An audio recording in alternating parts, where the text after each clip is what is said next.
Bom, gente, boa noite a todos e a todas, né? Na verdade, boa noite a todas, não é isso? Estamos aqui floridos por enquanto, né? Não sei se tem mais alguém, mas vamos lá. Bom, Gustavo já falou um pouquinho, né?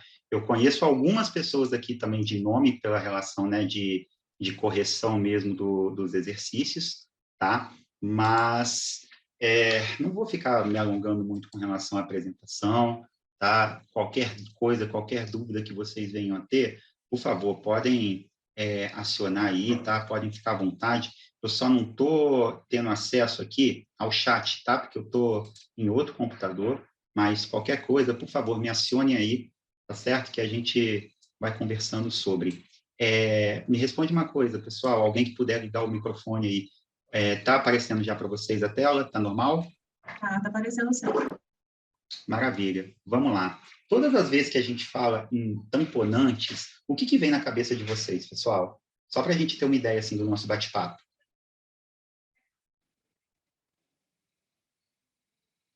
Alguém? O que a gente viu lá na bioquímica, bem no comecinho. A gente viu um tamponante muito importante lá no metabolismo, que quando aquele quimo, né, passava do estômago e virava aquilo no intestino, tinha um tamponante que entrava ali para modificar o pH. Lembra disso? Se não lembra, tá? A gente recorda um pouquinho, não tem problema não, tá? Todas as vezes que nós falarmos em tamponamento, a gente está falando em alteração de pH, ou seja, a gente quer retirar uma situação de um possível meio ácido, tá? Para um meio neutro ou, quiçá, básico, tá? A gente quer modificar aquele pH desse ambiente, seja intra, seja extra, e, com isso, entrar num estado de homeostase para funcionamento. E todas as vezes que a gente está falando isso dentro da nutrição esportiva, tá, por assim dizer, nós estamos falando com relações a suplementos ou ergogênicos, como queiram, tá, que vão contribuir para a melhoria do rendimento, não por você treinar mais, não é por conta disso, é por conta de recuperação ou por postergar a fadiga, e aí sim, consequentemente, você vai conseguir treinar melhor por conta desse episódio de tamponamento. Tá? Não tenho conflito ético com ninguém, não sou patrocinado com ninguém. Meu único conflito de interesse, sempre eu gosto de falar isso, é ser um apaixonado tanto por nutrição quanto por ciência. Acho que todos isso aqui somos, né? Estamos aí numa quinta-feira, 7 horas, batendo papo sobre nutrição, e ainda mais nutrição esportiva, que é uma coisa que nós amamos, tá? Começamos bem a nossa bate-papo, a nossa live, apresentando essas 3 figuras aí que o Gustavo provavelmente já descascou com vocês, correto? Lembra dessas figuras aí? Todas as vezes que nós estivermos falando de intensidade, tá, gente? Intensidade, nós sempre vamos pensar na seguinte questão. Eu sempre quero olhar para esse lado aqui, olha, tá? Anaeróbio. A grosso modo, tá? O que diferencia uma atividade aeróbia da anaeróbia, tá? É a ausência de oxigênio. E se não tem oxigênio, é porque essa energia ela tem que ser produzida o mais rápido possível, ou seja, ela vai ser produzida aqui no citossol. Ela não tem condições de vir para a mitocôndria e fazer todo aquele ciclo, né, que a gente conhece da cadeia transportadora de elétrons, da geração de ATP. A gente sempre vai olhar para o lado da produção rápida de energia. Só que essa produção rápida de energia, ela sempre vai ter um custo. Ela sempre vai fornecer alguma situação que pode ser uma coisa ruim para o nosso organismo, dependendo do nosso estado. Se nós somos treinados, se nós somos indivíduos não treinados, isso vai do condicionamento de cada um, tá? Só lembrando que todas as vezes que nós conseguimos, tá, pensar numa situação de treinamento, tá? Todo treinamento, ou seja, todas as formas de treinamento de alta intensidade, geralmente eles são de curta duração, tá? Todas as vezes que a gente pensar na dobradinha do bidômio, intensidade e duração, quanto maior a intensidade, menor a duração. Eles são inversamente proporcionais sempre, tá?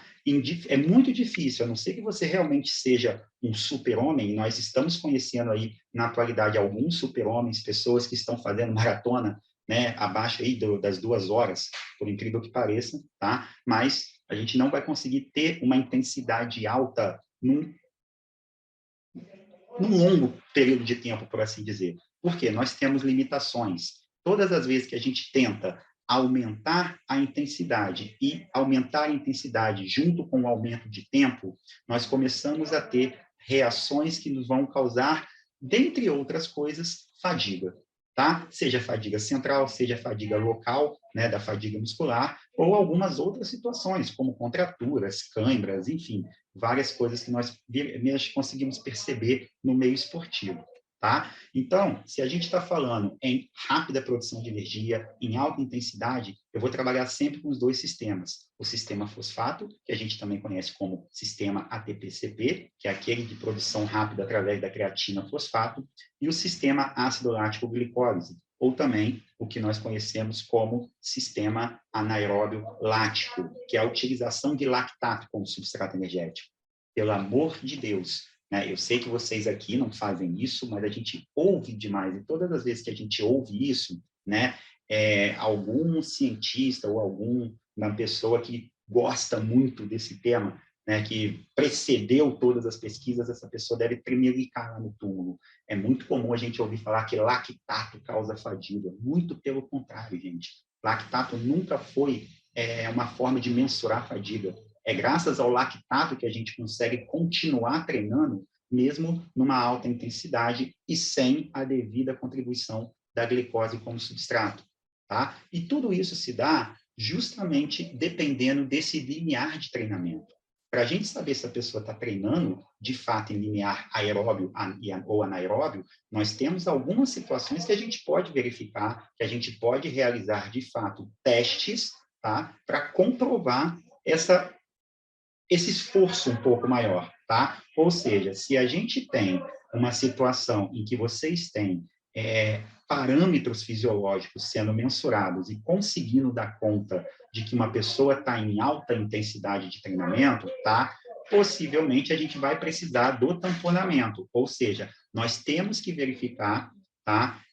Não só a percepção subjetiva de esforço. A percepção de esforço, ela sim, pode ser uma variável muito importante e muito interessante, mas não necessariamente um indivíduo que fala que está sentindo muito cansaço, ele está trabalhando em alta intensidade. Ele pode simplesmente estar numa situação ali que ele está pedindo, né, uma situação de uma alta demanda metabólica, tá? E no esporte, ele pode simplesmente, às vezes, estar mentindo para você, porque ele não quer treinar, porque ele quer descansar. Agora, quando nós temos, tá, percepções mesmo, que a gente consegue ter análises fisiológicas ou bioquímicas, aí a conversa é outra, tá? Então, o que seria esse tal de limiar? É o que a gente conhece dentro da nutrição como leve, moderado e intenso, tá? O limiar é o que o pessoal da educação física, é o que o pessoal da ciência do esporte, da fisiologia, conhece como zona de treino, ou zonas de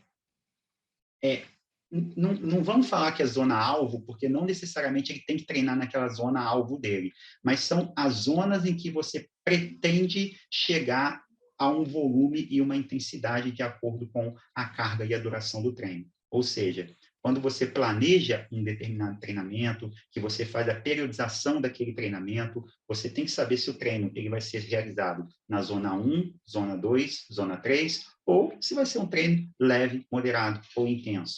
Tá? E a partir do momento que a gente vai modificando a intensidade do exercício, olha o que vai acontecendo. Nós vamos saindo das diferentes zonas. Tá? Na zona 1, que é a zona leve, a gente trabalha de 1 a 6 horas tranquilamente. Já na zona 2, que é a moderada, a gente vai de 1 a 3 horas. Agora, olha a zona 3, que é a zona intensa, aquela zona vermelha. A gente trabalha no máximo até 60 minutos. Tá? É óbvio que um indivíduo mais treinado ou menos treinado tem essas possíveis variações, sem problema nenhum. A gente só tem que mensurar isso aí. Tá? E todas as vezes que a gente está falando em limiar anaeróbio, a gente tende, tá, a entender que é um nível que o lactato no sangue começa a aumentar. Por que a gente dosa o lactato justamente com relação a limiar aeróbio ou anaeróbio. Quanto menor o lactato no sangue, tá? Isso está me dizendo que você não precisa usar aquele ciclo de Cori, ou seja, o lactato ele não precisa estar na circulação para ir lá para o fígado e num processo que a gente conhece como gliconeogênese, ser transformado em glicose e retornar para o músculo para produção de energia. Se o lactato está em baixa concentração, é sinal que você está treinando em um limiar aeróbio. Agora, a partir do momento que você aumenta esse lactato na corrente sanguínea, aí sim está me mostrando que, olha, o lactato ele está saindo do músculo e a partir do momento que ele está aumentando a taxa na corrente sanguínea, você está aumentando a intensidade do treinamento, tá? Então, isso vai variar de acordo com o condicionamento de cada pessoa. Quanto maior o nível de condicionamento, mais vai demorar para esse lactato aumentar. Quanto menor o nível de condicionamento, mais rápido esse lactato tende a aumentar. Isso vai ser, de fato, mensurado para cada pessoa, tá? Cada um tem níveis diferentes, ou seja, você consegue mensurar de maneiras diferentes indivíduos em diferentes estados de treinamento. Tá? Aqui, por exemplo, um teste de lactato para você verificar qual que é o momento em que essa pessoa sai daquela zona 1 para a zona 2. Percebam que o indivíduo que está correndo até 11 km por hora, ele tem uma mudança padrão de, no máximo, tá, uma unidade de lactato, tá, no sangue. Ou seja, quando ele estava correndo a 8 km por hora, o lactato estava 2, 9 km por hora estava 3, 10 estava 3,5, 11 estava 4, e de repente, quando a esteira ou quando a velocidade dele foi para 12 km por hora, saiu daquele padrão de 1 ou de meio e já aumentou 2 pontos. Opa, a partir desse momento aqui, olha, 11 quilômetros é o lactato, tá, que vai me mensurar a zona 1. Todas as vezes que ele quiser treinar na zona 1, naquela zona de treino leve, tá, ele vai correr no máximo a 11 km por hora. A partir disso, ele já está no limiar 2, na zona 2, ou ele está treinando em moderado. E vejam, aumenta o padrão em 2 e aí depois volta para 1, 7, 8, só que quando ele chega de 17 para 18 quilômetros, muda o padrão novamente. Tá? Ao invés de aumentar de 1 em 1 ou meio em meio, ele aumenta o quê? 3 pontos de lactato na corrente sanguínea. Ou seja, a partir do momento que ele está correndo a 17 km por hora, tá? Ele já não vai estar mais na zona 2, ele vai estar na zona 3, no limiar 3. O que isso quer nos dizer na nutrição? Se uma pessoa vira para você e fala que está treinando na zona 1, independente do substrato energético, teoricamente até em jejum, essa pessoa consegue treinar sem problema nenhum. Por quê? Porque qualquer substrato energético, inclusive a gordura que a gente tem como reserva, vai fornecer energia. Porém, se ele está treinando moderado ou intenso, quanto maior a intensidade, maior é a participação da glicose como substrato energético. E é justamente por isso, tá, que a gente tem um lactato sendo aumentado. Por quê? Porque a glicose vai, né, sendo utilizada, o lactato vai sendo produzido, e a partir do momento que você acaba com, né, a glicose disponível, você utiliza a reserva, que é o glicogênio muscular, você tem o lactato entrando no ciclo de Cori para a produção de energia. Deu para entender, gente, mais ou menos a dinâmica dessa mensuração aqui para alinhar? Alguma dúvida até aqui? Se tiver, pode falar, hein?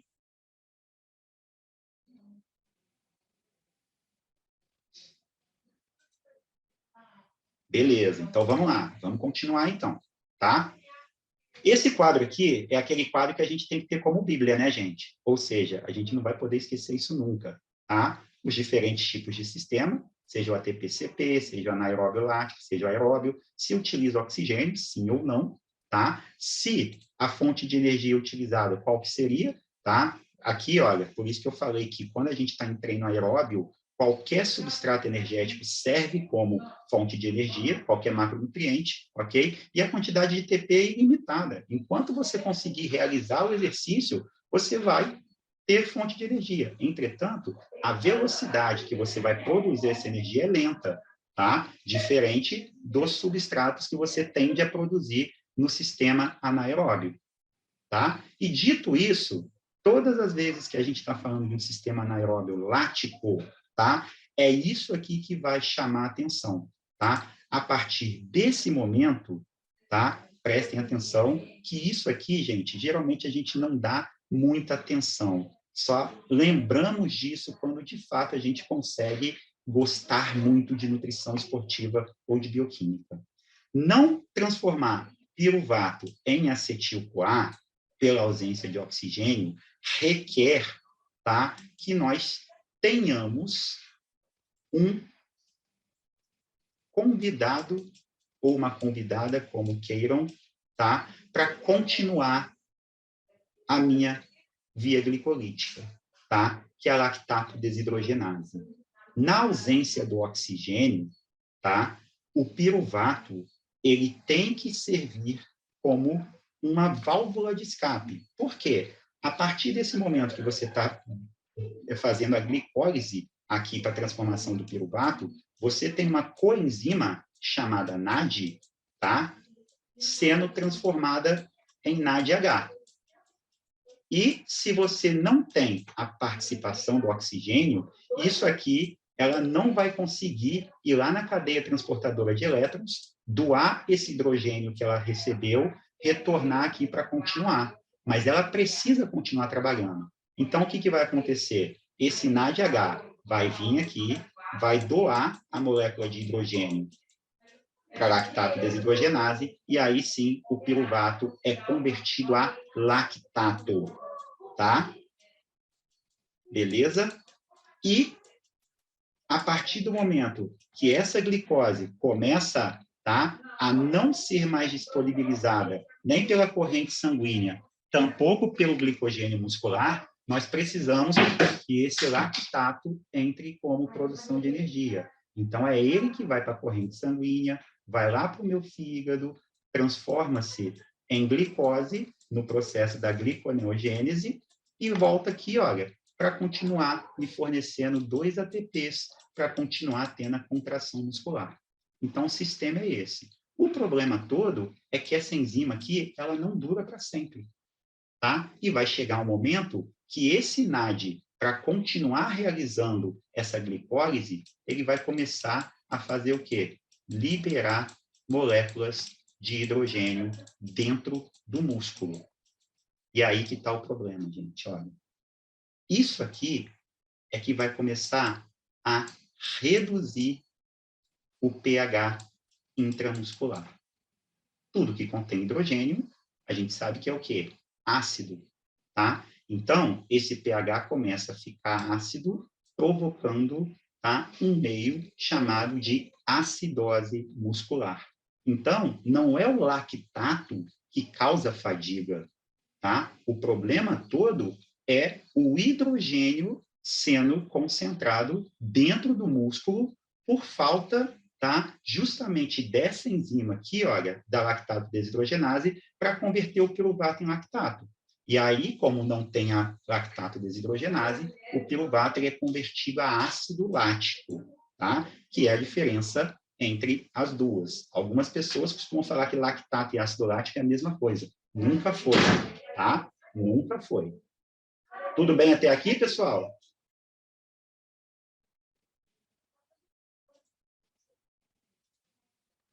Show de bola. Então, vamos continuar, gente. O que eu preciso agora, tá, é justamente retirar esse hidrogênio de dentro do meu músculo, tá? O que vai acontecer? Graças, tá, a um cotransporte, esse cotransporte, ele é causado a uma molécula chamada de MCT, tá? A MCT, ela vai retirar o lactato de dentro do músculo e jogá-lo para a corrente sanguínea.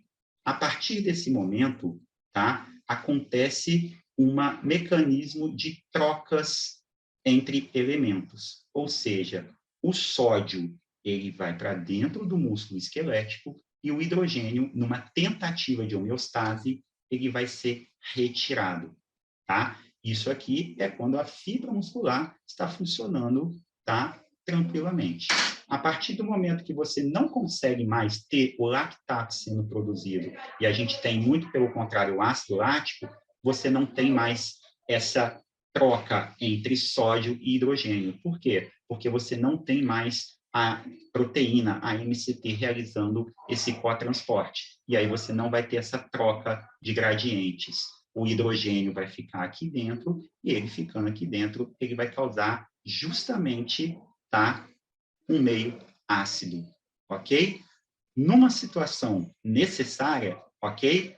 Tudo que vai acontecer é isso aqui, olha. Você está produzindo energia, você está treinando em alta intensidade, o piruvato foi transformado em lactato, o lactato foi para a corrente sanguínea, lá no fígado, ele é transformado novamente em glicose, e essa glicose tende a retornar para continuar a produção de energia. E se você tiver no momento de repouso, ou seja, você foi, você treinou, tá? E a partir do momento que você treinou e está com lactato ainda, no seu momento de descanso, esse lactato, ao invés de ser transformado em glicose, vai ser transformado em glicogênio, tá? Isso aqui acontece com treinamento, com tempo. Por isso que todo professor de educação física e todo fisiologista sempre diz com muita propriedade e muita sabedoria: descanso é treino. Por quê? Se você não descansa esse músculo, como é que você vai fazer esse processo de recuperação?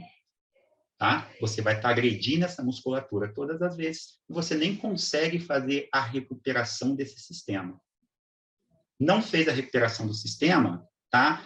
Se você treinou intenso hoje, amanhã você vai tentar treinar intenso, ao invés de você começar a produzir, tá, energia pelo ciclo de core com 40, 50, 60 minutos depois do treino, você começa a produzir com 20, 30, ou seja, você começa cada vez mais cedo, tá, utilizar isso aqui para a produção de energia. Por quê? Porque você não recuperou o músculo, você não conseguiu recuperar glicogênio muscular, e aí você começa a não ter um bom funcionamento da sua musculatura esquelética. Então, você começa a treinar tendo falhas, você não consegue pegar carga da maneira correta, você não consegue fazer uma boa execução de movimento. Por quê?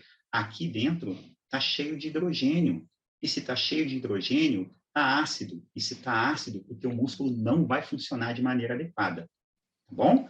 Então, recapitulando, quanto maior a intensidade do exercício, mais eu preciso de carboidrato. Não adianta eu querer suplementar se eu não colocar carboidrato para a produção de energia. Eu posso até retirar aquela intensidade, mas a acidez, desculpa, mas ela vai continuar constante. Por quê? Porque você está produzindo energia de maneira errada. Tá? Se você quer utilizar outros substratos, você tem que reduzir a intensidade, que é o que acontece com o lipídio, tá? E prolongar a atividade. E a proteína, é óbvio, não quero proteína como substrato energético, tá bom? Eu tenho que evitar isso. Então, pois bem, vamos tentar recuperar aquele músculo que ficou ácido graças a um treino intenso. Vamos conversar dos meus sistemas de tamponamento, tá? Todas as vezes que a gente executa um sprint, a gente faz algum treino intenso, a gente já viu que a gente tem uma demanda por produção de energia muito mais rápida, justamente por não ter oxigênio na jogada. Então, se eu não estou vindo para o ciclo de Krebs e cadeia transportadora, eu tenho que dar um jeito de recuperar isso aqui. Como que eu vou recuperar? Descansando, fornecendo glicose, mas mesmo assim, mesmo fornecendo glicose, vai chegar um momento em que a intensidade pode, tá, promover esse meio ácido, porque a produção, a demanda de energia que você precisa é muito mais rápida do que a velocidade que você consegue produzir essa energia. Sendo assim, a gente começa a ter, além daquela redução do pH, tá, uma falha na minha glicólise. Por quê? Quando eu tenho altas concentrações de hidrogênio no músculo, eu reduzo a atividade da enzima fosfofrutoquinase. Então, eu vou limitar a minha via glicolítica, tá? A enzima fosfofrutoquinase é justamente a enzima que está aqui, olha, que faz a reação entre frutose 6-fosfato e frutose 1,6-difosfato.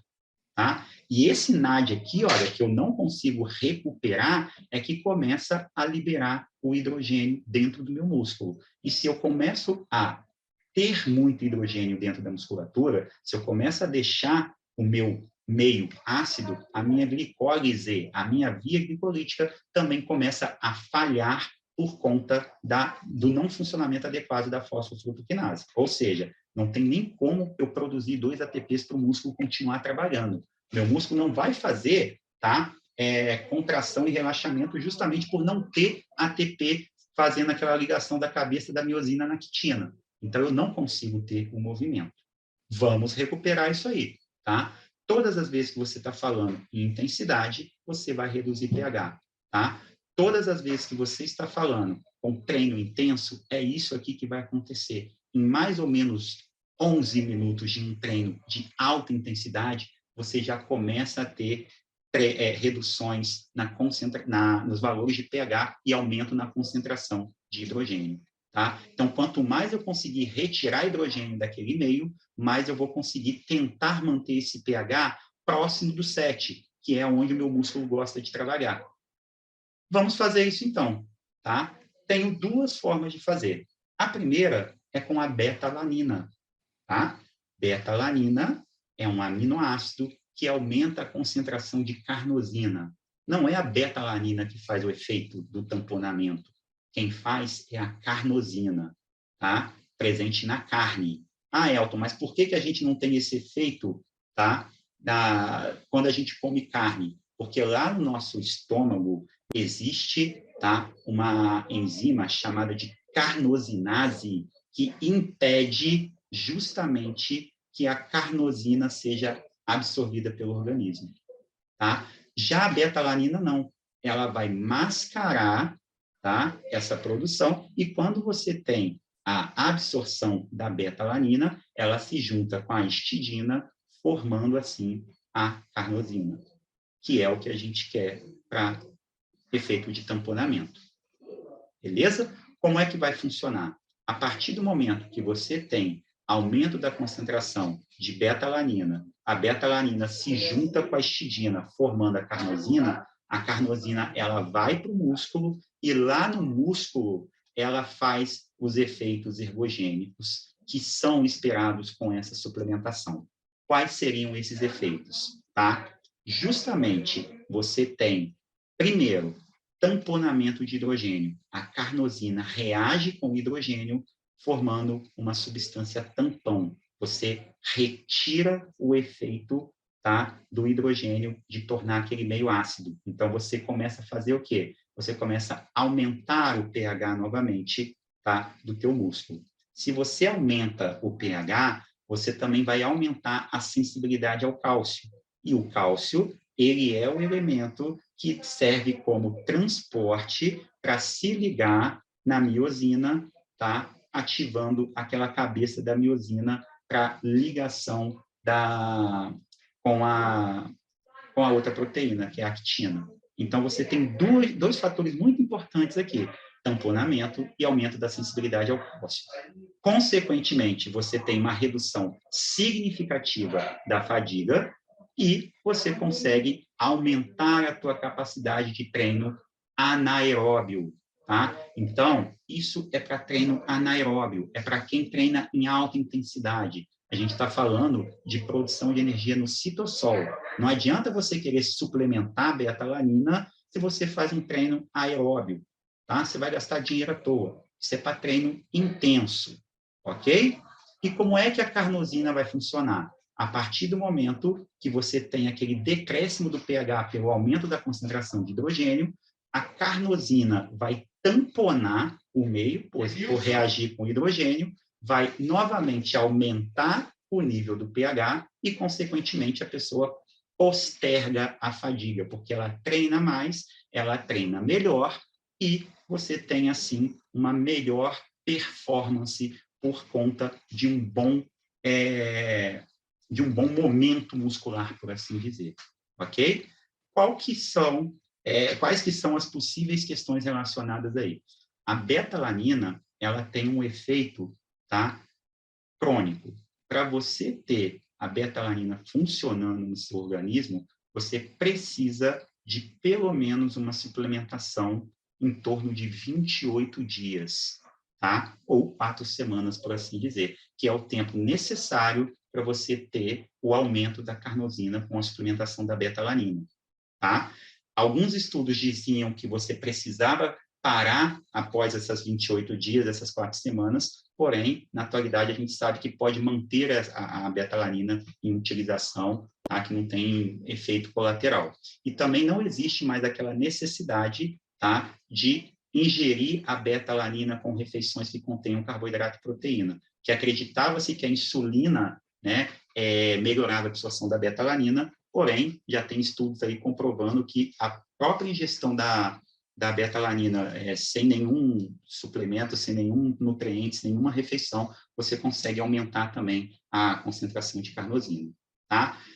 Doses recomendadas de 3 a 6 gramas por dia, ok? E aí, quanto maior a dose, tá, de utilização de beta-alanina, mais pode ter a chance de incorrer no efeito colateral mais conhecido da beta-alanina, tá? Que é a parestesia, que é aquela famosa coceira.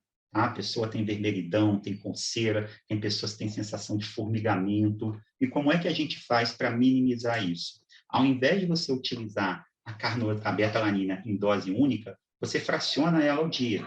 Você vai usar 3 gramas de beta-alanina, ao invés de você ingerir 3 gramas de uma vez só, você fraciona 1 grama de manhã, 1 grama à tarde, 1 grama à noite e por aí vai. Tá? A partir do momento que você fraciona a dose, você reduz a Ei, concentração. professor. Oi. Professor. Oi. Professor. Oi. Sim, professor, sou eu, Ruth, falando.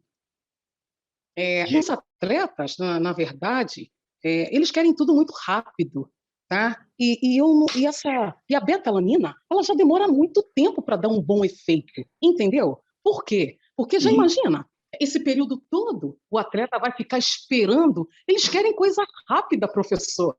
Entendeu a situação? Então, a beta-alanina não é uma coisa para uma situação rápida, tá? É uma coisa longa, um tempo longo, é um tempo mais demorado. E aí eu acho que eu acho que a beta-alanina, para a gente prescrever, já é uma coisa muito para a gente, como nós, como nutricionista, eu acho que vai demorar muito e eles querem coisa rápida, eles querem ver o resultado mais rápido. Então, quando se torna a falar assim, beta-alanina você vai usar 1 mês, 2 meses, 3 meses para ver um efeito, eles vão falar assim, doutora, não leva mal não, eu quero alguma coisa mais rápida. É isso que eles falam. Mas olha só, se você estiver falando para atleta, ele treina a partir de periodização, ele tem planilha de treino. Então, você sabe que ele está num treino de baixa intensidade ou de leve, e daqui a 1 mês ele está entrando em alta intensidade, então você já começa a pensar nessa suplementação antes dele chegar no treino de alta intensidade. Porque quando ele chegar na alta intensidade, ele já vai estar com o estoque adequado e aí você já vai conseguir contribuir com o efeito ergogênico, tá bom? Agora, vamos supor que você tem aquele atleta que ele está fadigado, que ele está cansado e que ele vai competir semana que vem. Realmente a beta-alanina não é para ele. O que a gente vai precisar fazer? Vamos para outra jogada. Professor, a voz está falhando, hein? A voz está falhando, Beto. Eu acho que não é a minha, não. A sua estava falhando para mim. Como é que está aí para vocês, pessoal? Mas a sua também está, estamos hein? ouvindo bem. Oi? O áudio está perfeito. Ruth, eu acho que a sua internet aí... Deve ser a minha, professor. Deixa eu chegar mais perto. Sei, pode falar.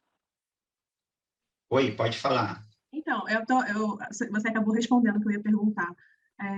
Porque eu tenho pacientes que são atletas de MMA, que eles fazem essa periodização de treinamento, e quando começa a chegar perto da competição, eles intensificam realmente a quantidade de treinos ao longo do dia. São 4 rounds, se eu não me engano, que eles fazem, e além do corte de carboidrato para começar a bater a meta de peso ali da balança, né? E aí o senhor acha que seria interessante? Eu tenho um que vai competir agora em novembro, porque meu receio é isso, porque ele começa a ficar já, não sei se posso considerar fadigado, mas ele já começa a fica mais cansado nesse período de aumento de competição e baixa de carboidrato, mas ele quer ainda continuar performando ali, até nos sparrings e tudo mais, e usando essas estratégias de alguns ergogênicos e tudo mais.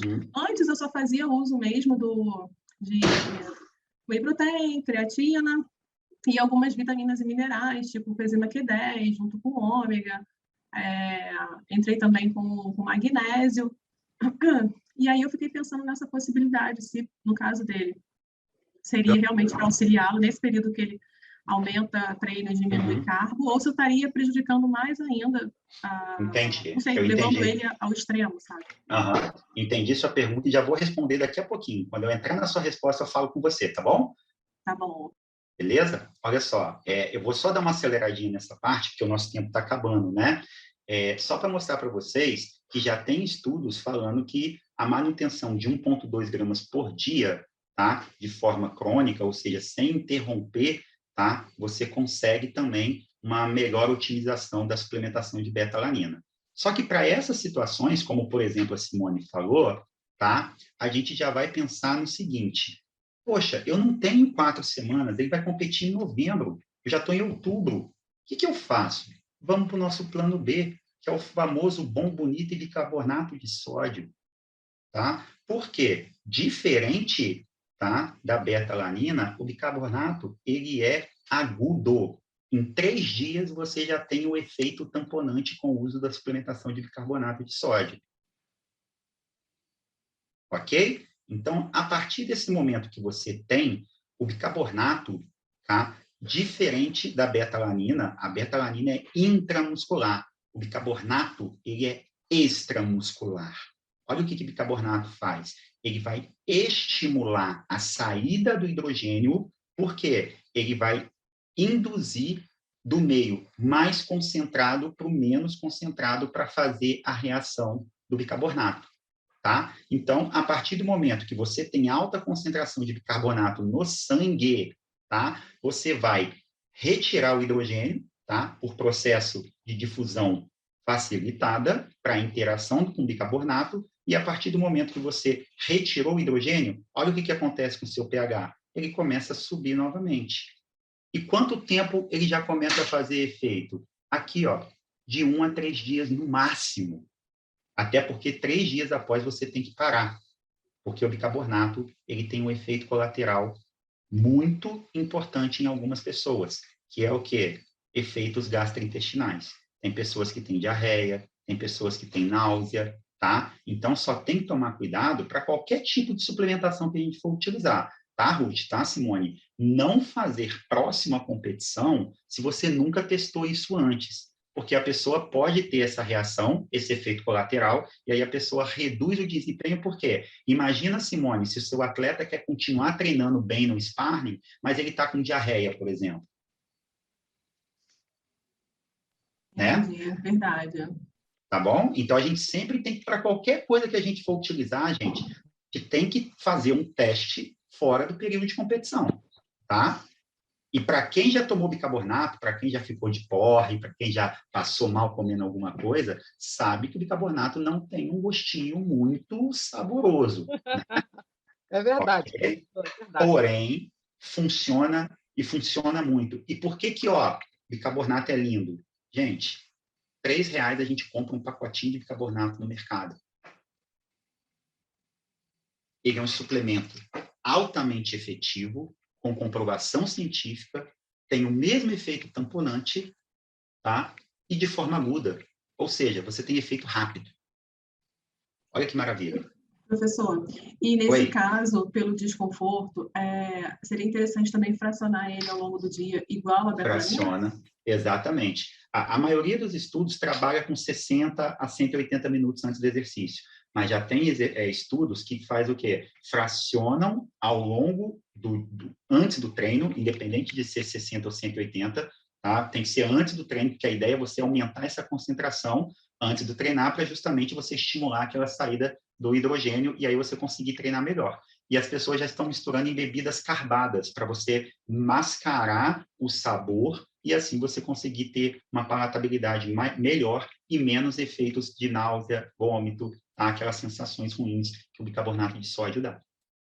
E seria interessante, assim, por exemplo, esse meu atleta, o último treino dele é 7 horas da noite. Ele tem um ciclo de manhã, um ciclo de tarde e um à noite.